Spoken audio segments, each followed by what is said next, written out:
Hi y'all, welcome back friends to Cooking 101, You Too Can Cook.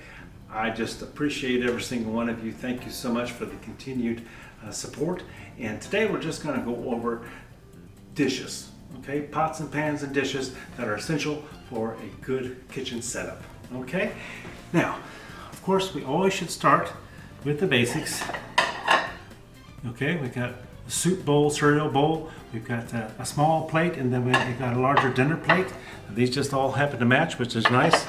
Okay, but you should have at least, 4 sets or so. That way, if your parents come over, you'll have some plates and stuff for them. Okay, have some mugs on hand. This is my wife. She loves Disney. It says a dream come true. Has the Disney Cinderella castle on that side. Have some of those on hand. Cups. Glasses, have some glasses on hand. That way people don't have to drink out of the cans and things like that. All right, now as we get more and more into cooking, these are ingredient bowls. Okay, so you can get your ingredients ahead of time and have them sitting there and ready to go when you're cooking. It makes it a lot easier. Plus you can store things in these if you need to.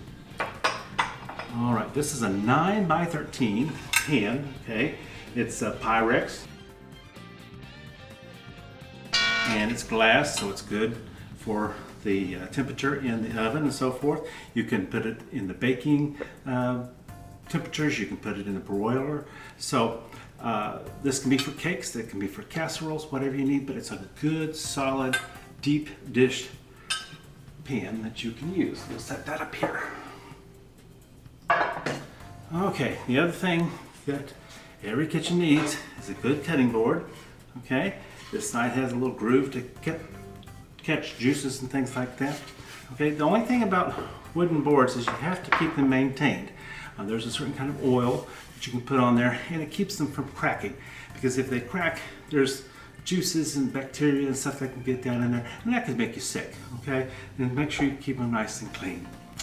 All right, mixing bowls. You can never have too many mixing bowls, and these are good storage for the refrigerator as well. This actually comes with a lid set too. I just didn't get that out, and look, it's got all different sizes there. These are good mixing bowls. These are good salad bowls. Good to have those on hand. All right, now sometimes you just want to have a nice setup. You're having your girlfriend over, your boyfriend over, whatever, so it's good to have some nice bowls. My wife bought this set a while back. It's a lovely set, beautiful. So sometimes I serve in that. It's good to have a batter bowl. Okay, the reason I call this a batter bowl is because it has the spout. Okay, so you can mix stuff up in there and then pour it out, and that's good to have those on hand. Plus the handle makes it nice and easy to use. All right, this is a colander. Okay, everybody needs a colander. So when you're making spaghetti or something like that and you got to pour the liquid off, this is what you pour it into. So the spaghetti falls in there, all the water falls out. Then you take it, pour it back into your pan. Okay, now, as I said in the previous video, there might be some hot water residual on here. Just be careful that it doesn't burn you, but if you hold it here, you should be good.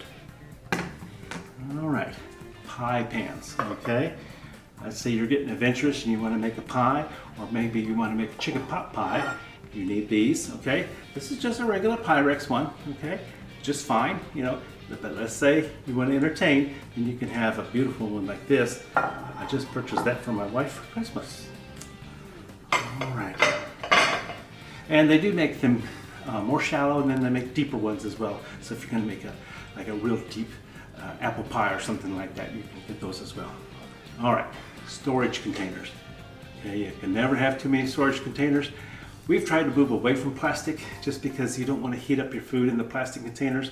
So we do have these glass ones, and they have these nice lids on them, and they do very well for keeping stuff in the refrigerator. Okay, so we're going to move over to pots and pans. You just need some good pots and pans. There's all kinds of different sets out there. We had a Paula Deen set. I think this is the Drew Barrymore set. They make Tefal, things like that. But these came with lids. Okay, that's a non-stick surface in there, so all of that does very well. This is a deeper one, so this is good for when you're making like a casserole or something like that. You can put all your ingredients in there and you've got plenty of room. And with the handle back this far, you usually don't have to worry about burning yourself because it's far enough back.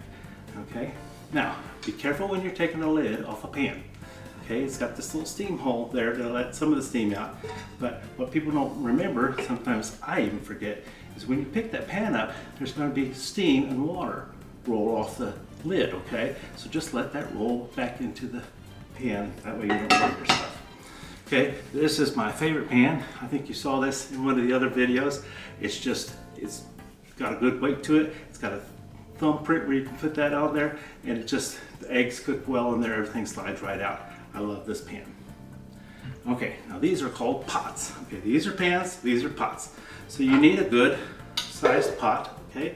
If you're making pasta or something like that, that's what you're gonna make it in. Soup, anything that's gonna take lots of ingredients and lots of liquid, you're gonna want a deeper pot, okay? And let's just say you're warming up some kraut. You're gonna have some hot dog, you want some kraut. Just pour the kraut in there and you can use this smaller pot, okay? Now, when we get into baking, there's certain things that we're gonna need. Remember our baking dish over there, 9x13 baking dish, okay? And then we have pizza pans. Always good to have these, even for the frozen pizzas. They can go right into the oven on this. And you can see we have cut up many a pizza on this poor pan. And then baking sheets, okay? Baking sheets are so important. And this is actually the Rachael Ray brand. I love it because it's got these grips on there. Okay, you can heat anything up on this, okay? Let's say you want to put your fish on this and heat it up in there so you don't have to fry it. You bake your cookies on this, okay? I've even put down parchment paper and roasted asparagus on this. So these are essential. They're very good to have, okay? And then we have loaf pans, okay? So if you're gonna make like, let's say pumpkin bread or banana bread, that's what you're gonna use for that, okay? Once again, I think this is the Rachael Ray. It has the grips on everything. A muffin tin, okay? This one is old. This one was my mother's. That's why it looks like it's been through World War III. But good to have on hand. And you can use these muffin cups, put that in there before you put your batter in there. And those will cook up nice. And they make mini ones as well. If you don't want to use the larger size, you can use the smaller size. And then when you're baking, once you take it out of the oven, you're going to want it to cool. Especially if you have to let it cool before you're making cupcakes, you're going to want to let that cake cool before you ice it, okay? So then you can put it on this rack and it'll let it cool from the bottom and the top, okay? Now there's lots of other things that you can have in your kitchen, but I think these are just some essentials for you to have success. And that's what I want for you, success. God bless you, and remember, you too can cook.